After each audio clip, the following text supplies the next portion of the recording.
His name was Frank Griga, and he was about to become a ghost, his final moments sold for the price of a used car. This is not just a story of murder. It is a descent into a sun-bleached hell, a world of spray-tanned muscle, grotesque ambition, and a cruelty so profound it redefined the very meaning of greed. It begins in the glitter-dusted, neon-lit landscape of 1990s South Florida, a place where bodies were sculpted in gyms and fortunes were dreamed of in nightclubs, but where monsters lurked not in shadows, but under the blinding sun. Frank Griga was the embodiment of that Florida dream. A Hungarian immigrant with a hustler's heart and a generous smile, he had struck it rich not in some shady enterprise, but in the burgeoning world of pagers and cell phones. He was a pioneer, a man who saw the future in pocket-sized communication and built a multi-million-dollar empire from it. At 33, he lived in a spacious, elegant home in Fort Lauderdale with his girlfriend, Krisztina Furton. Krisztina was a beautiful, kind-hearted woman, also from Hungary, and together they were a picture of success and shared affection. Frank was the kind of man who would give you the shirt off his back, a trait born of remembering leaner times. He drove a flashy canary-yellow Lamborghini, not out of arrogance, but as a symbol of a promise kept to himself. He was, by all accounts, a good man in a city that often rewarded the opposite. And then there was the Sun Gym. In the mid-90s, this wasn't just a place to work out.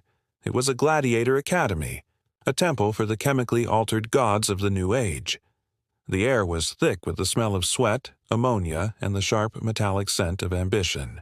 Here, the pursuit of physical perfection was a religion, and its high priests were men like Daniel Lugo. Lugo was a walking paradox, a man with the physique of a comic book hero and the moral compass of a black hole. He was a bodybuilder, a con man, a dreamer of vast, violent wealth. He saw the world as a series of marks, and he was tired of small-time scams. He wanted a life like Frank Griga's, but he had no intention of earning it. By his side was a gallery of corrupted souls. There was Adrian Doorbal, another bodybuilder whose own ambitions were clouded by a dangerous cocktail of steroids and a desperate need for Lugo's approval. And then there was Carl Weeks, a quieter, more menacing presence, a man whose criminal resume was as solid as his muscle-bound frame. They were the Sun Gym gang, and their plan was as simple as it was monstrous. They would find a rich person, kidnap him, and force him to sign over all his assets. Their first target was a businessman named Mark Schiller. The operation was a brutal, bungled affair.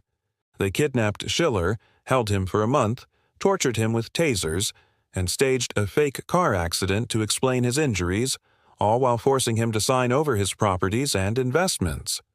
Miraculously, Schiller survived and went to the police. But in a catastrophic failure of the system, the police saw it as a financial dispute, not a violent kidnapping.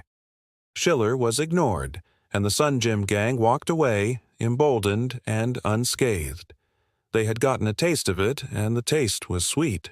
They were ready for the big leagues. Their gaze fell upon Frank Griga. He was perfect, wealthy, seemingly without a vast network of family in the country, and trusting. The plan was set in motion under the relentless Florida sun. On the morning of May 23, 1995, Frank received a phone call. The voice on the other end was smooth, convincing. It was about a business opportunity, a huge deal in cellular technology. A meeting was arranged. Frank, ever the optimist, saw another golden chance. He told Krisztina he'd be back soon.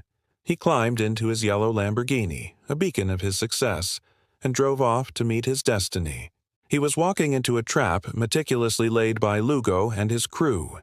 They lured him to a model home in a new development, a place devoid of witnesses. What happened next was a frenzy of violence. Frank, a strong man himself, fought back with the ferocity of a cornered animal. But he was outnumbered and overwhelmed. The gang tasered him, beat him, and bound him. The business deal was a fiction. The reality was a cold, clinical abduction. Back at their base of operations, a nondescript warehouse, The gang made their move. They forced Frank to make a call to Krisztina. His voice, though strained, tried to sound normal. "Chris," he said, the word heavy with unspoken terror, "I need you to come meet me. Bring the paperwork for the accounts. It's a big deal. Just come alone." Fear gripping her heart, Krisztina did as he asked. She drove to the meeting point, a parking lot where she was swiftly ambushed and forced into another vehicle.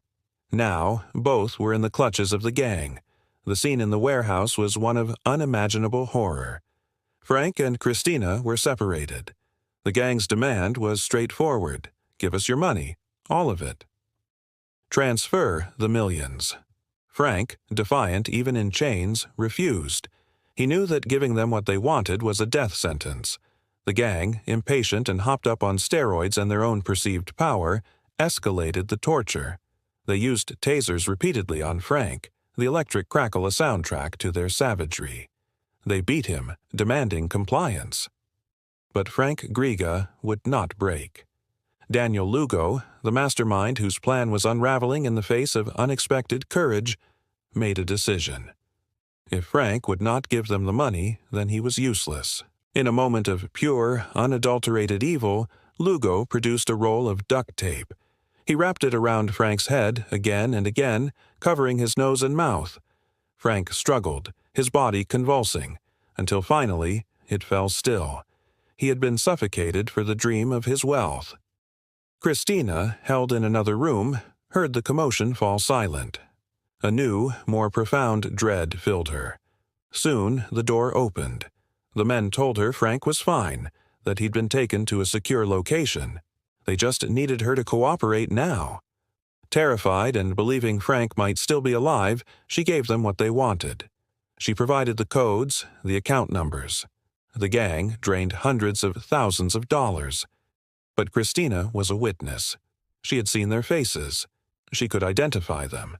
The same logic that killed Frank now applied to her. She was taken to a remote, swampy area in West Miami-Dade. As she pleaded for her life, a gun was raised. The shot echoed, then was swallowed by the dense, indifferent swamp. Her body was left there, a temporary secret for the alligators and the murky water. The investigation began with a chilling quiet. Frank and Krisztina were missing. The yellow Lamborghini was found abandoned. For the police, it was a puzzle. There were signs of a struggle at the model home, but no bodies, no clear motive. The case might have grown cold, another pair of disappearances in a state full of them, if not for two things: the staggering arrogance of the criminals and the dogged persistence of a few detectives. The Sun Gym gang, flush with cash and believing themselves untouchable, went on a comical spending spree. They bought flashy cars, expensive jewelry, and in a move of almost unbelievable stupidity, they began trying to sell Frank Griga's unique, custom-made bright yellow Lamborghini. It was a car that screamed its owner's identity, and they were parading it around. The police, now deeply suspicious, set up a wiretap. The conversations they overheard were a window into a mind devoid of conscience.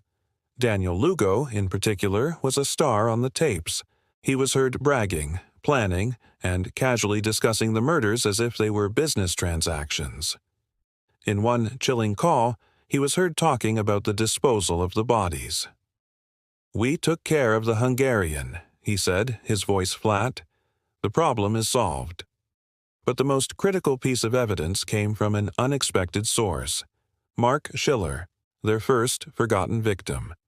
When Schiller heard about the missing couple, he knew instantly who was responsible.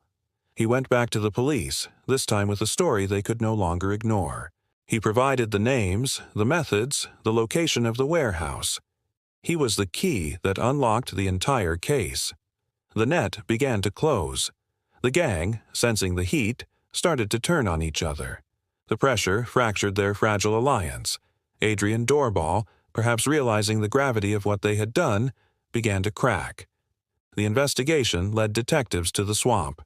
After days of searching in the oppressive heat, amidst the snakes and insects, they found her, Krisztina Furton, left to the elements. The discovery solidified the case from a kidnapping to a double homicide. The arrests were swift. Lugo, Doorbal, and Weeks were taken into custody.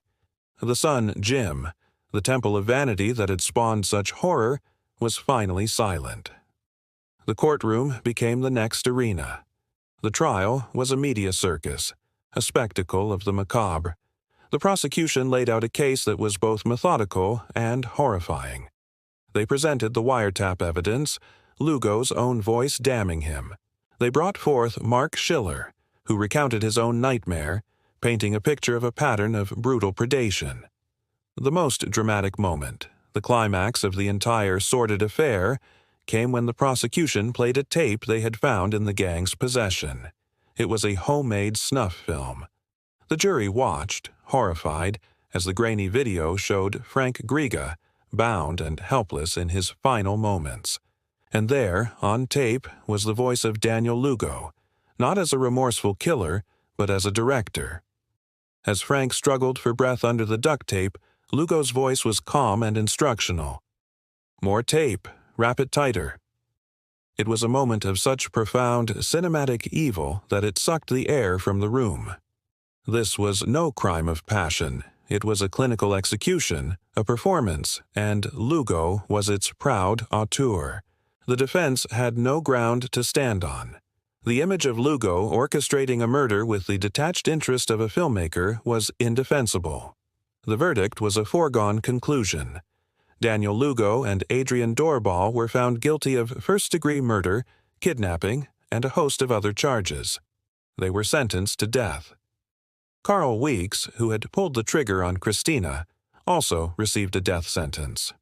The Sun Gym gang had achieved a perverse kind of immortality, not as bodybuilding champions, but as death row inmates. But the story, like the Florida swamps, holds on to its secrets. Frank Griga's body was never found. He vanished completely, a millionaire, a dreamer, a good man, erased from the earth by men who wanted nothing more than what he had earned. In the end, the weights they lifted meant nothing, because they could never carry the weight of their own souls. If stories like this keep you hooked, hit subscribe for more.